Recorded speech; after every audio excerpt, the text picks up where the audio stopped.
ইরানের মিনাব শহরে ইসরায়েল ও যুক্তরাষ্ট্রের হামলায় অন্তত 148 মেয়ে শিক্ষার্থী নিহত হয়েছে। মেয়েদের প্রাথমিক বিদ্যালয়ে গতকাল শনিবার বর্বরোচিত এই হামলা চালায় ইসরায়েল ও যুক্তরাষ্ট্র। এতে আরও 95 জন আহত হয়েছে। শনিবারের ওই ভয়াবহ হামলার পর উদ্ধারকারী দল ও স্থানীয় বাসিন্দারা এখনও ধ্বংসস্তূপের মধ্যে উদ্ধার কাজ চালিয়ে যাচ্ছেন। ইরানে বালিকা বিদ্যালয়ে ইসরায়েল যুক্তরাষ্ট্রের হামলায় নিহত বেড়ে 148। সংগৃহীত ছবি। ইরানের মিনাব শহরে ইসরায়েল ও যুক্তরাষ্ট্রের হামলায় অন্তত 148 মেয়ে শিক্ষার্থী নিহত হয়েছে। মেয়েদের প্রাথমিক বিদ্যালয়ে গতকাল শনিবার বর্বরোচিত এই হামলা চালায় ইসরায়েল ও যুক্তরাষ্ট্র। এতে আরও 95 জন আহত হয়েছে।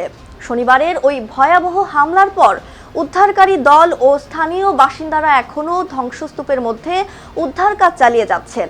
কাতার ভিত্তিক গণমাধ্যম আল জাজিরা বলেছে, নিহতের সংখ্যা আরও বাড়তে পারে। শহরটির গভর্নর এ ঘটনায় আজ রবিবার একদিনের শোক ঘোষণা করেছেন। মনীষা ইসলাম, নিউজ 21 ইন্টারন্যাশনাল ডেস্ক।